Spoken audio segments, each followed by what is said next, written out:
Please read the disclaimer. Where is all the XRP ETF money going? Hello, beautiful people. Shalom, money makers. We have a lot to talk about today. We're going to look at the market or the lack of movement in the market. Whoa, right? The roller coaster of the crypto market continues here.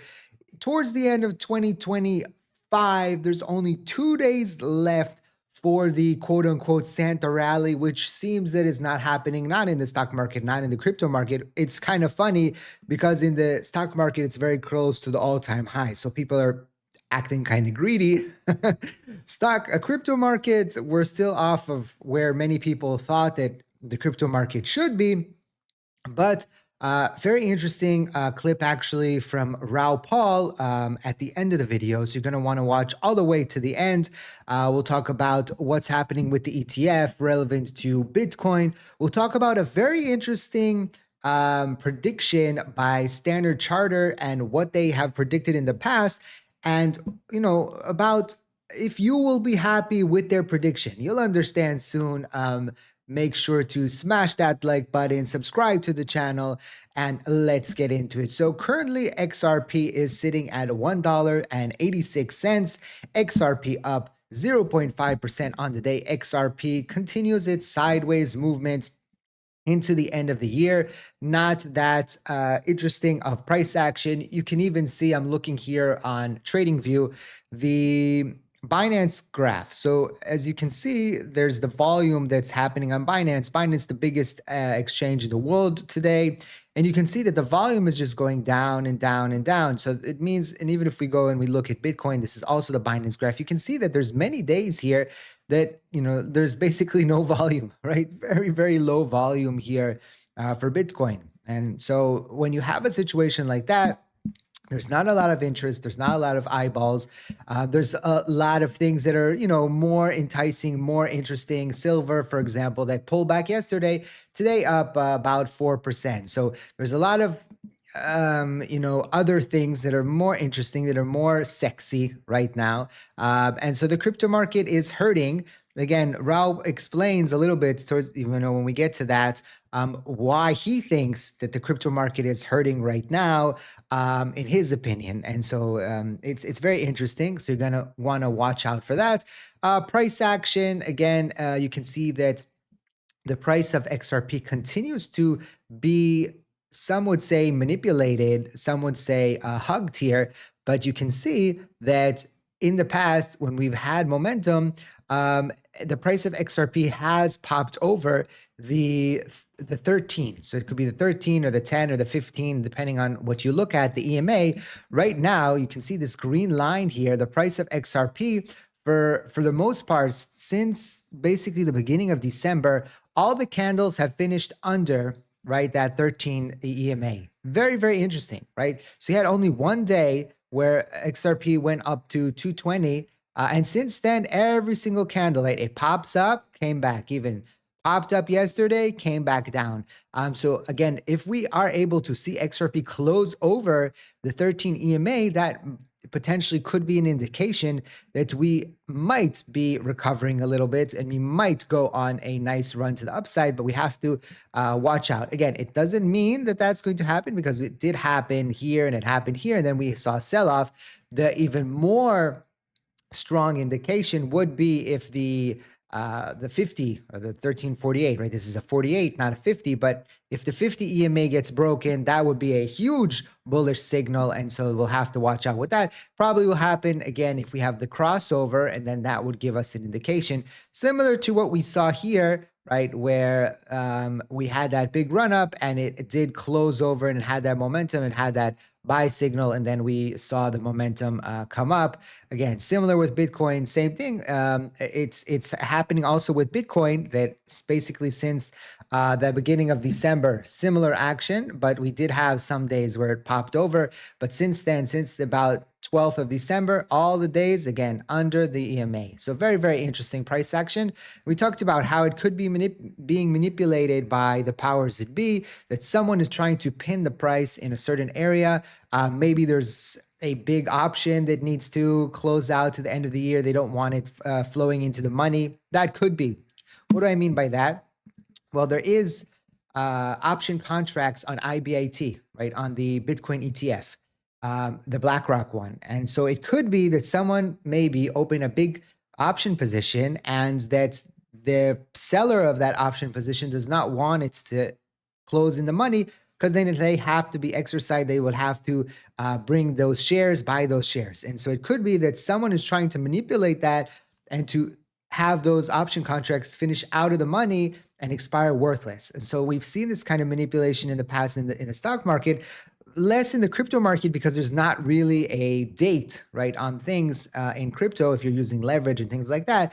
But in the stock market, you have expiration dates on the option contracts. And so that could be an interesting thing that maybe once we move into the next quarter, if that goes away. Very, very interesting. Although the monthly contracts did expire already, could be next month's contracts that have the issue. We'll see. We'll see how that plays out here towards the end of the year. It's going to be very, very interesting.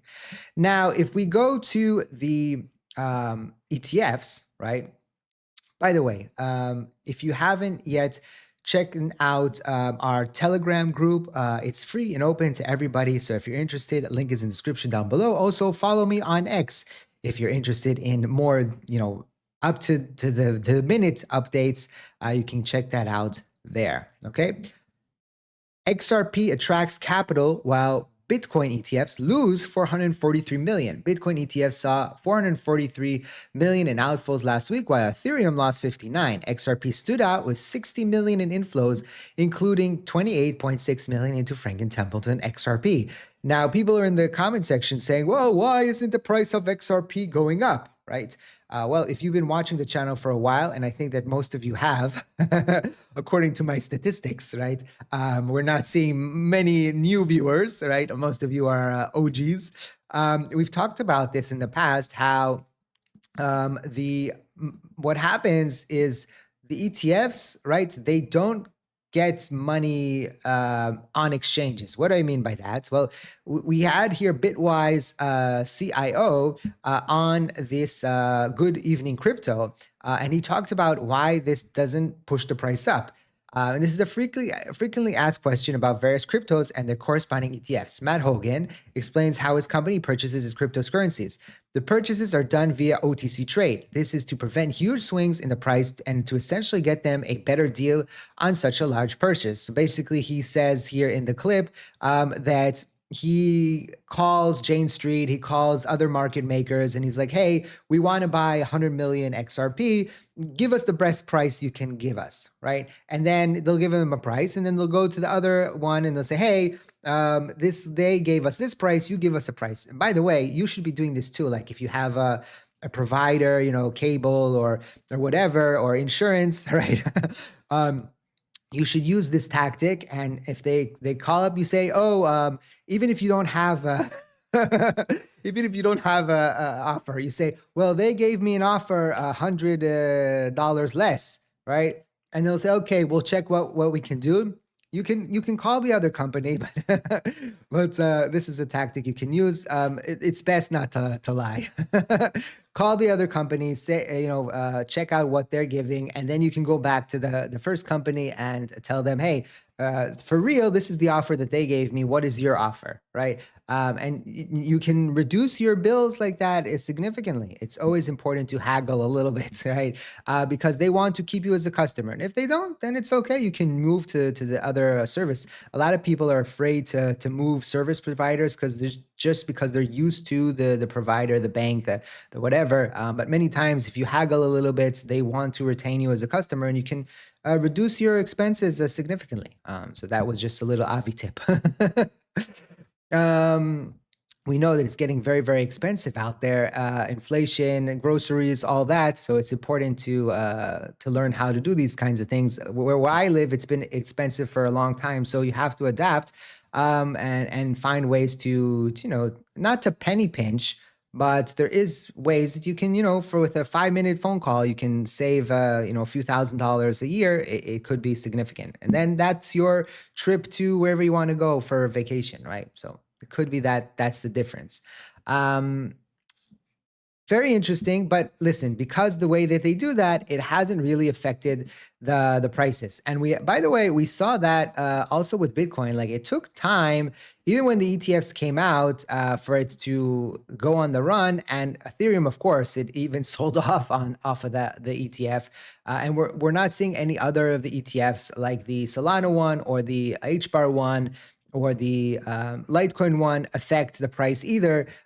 So, this is something that I anticipated, I expected, but long term, again, it could have a very, very significant effect when the market does potentially heat up a little bit here in the next, hopefully, in the next coming months. As always, remember that these are my opinions. I don't know what the market is going to do. I don't know what the price action is going to do.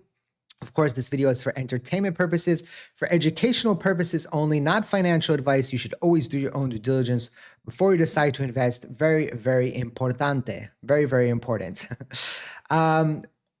Standard Chartered said that XRP price potentially could surge by 330%.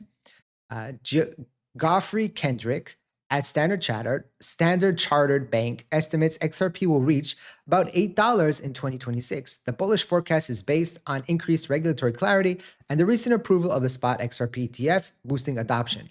As per the on-chain analysis platform So Value, spot XRP ETFs have accumulated a total new inflow of 1.14 billion as of December 26th.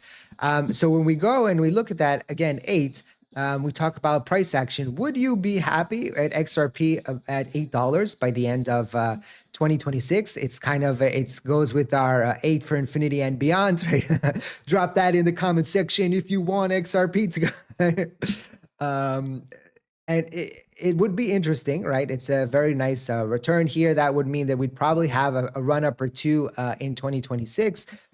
But I know a lot of people want double digits or triple digits or 4 digits even, in 2026.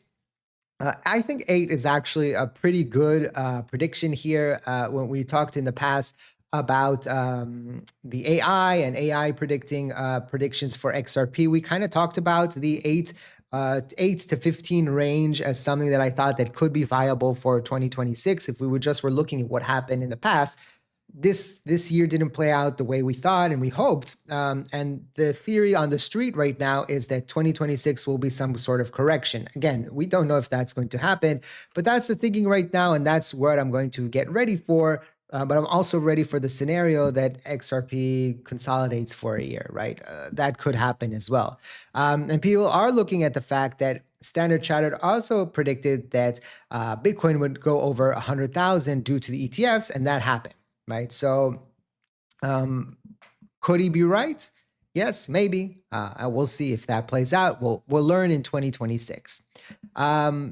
Ripple expands Japan push with major bank partnerships. Ripple announced its partnership with Mizao.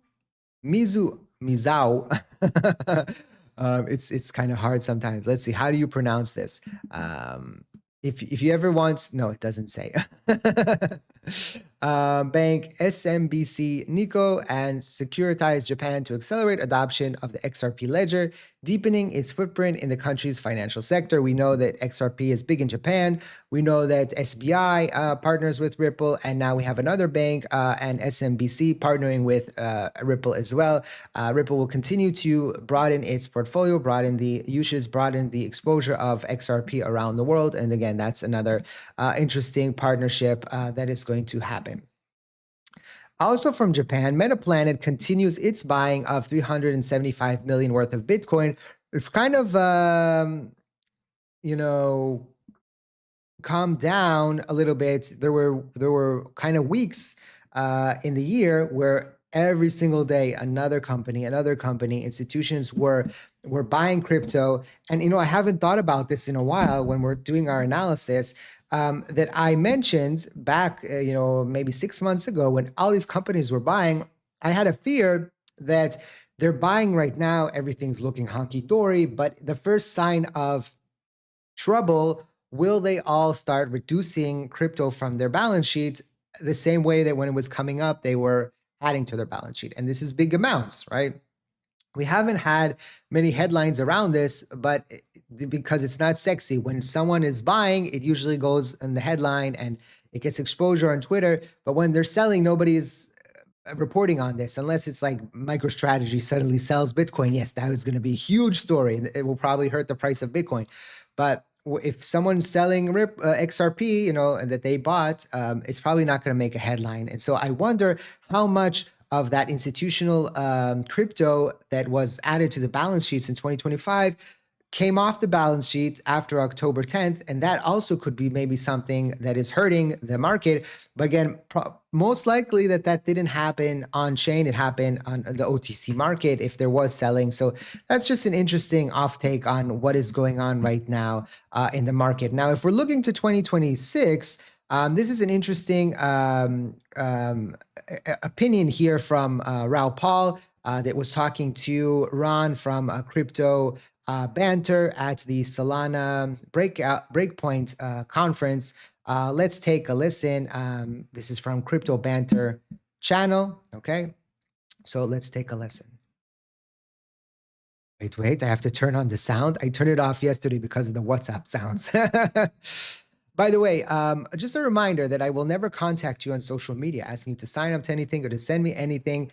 I will not befriend you. I will not DM you. Those are scammers. Please be very careful out there. There's a lot of imposters. There's a slew of them right now. As the market potentially will get hotter, hopefully there's going to be more of them. I'm trying to combat them. But if you see any of them DMing you or anything like that, report them. Please be careful out there. Okay.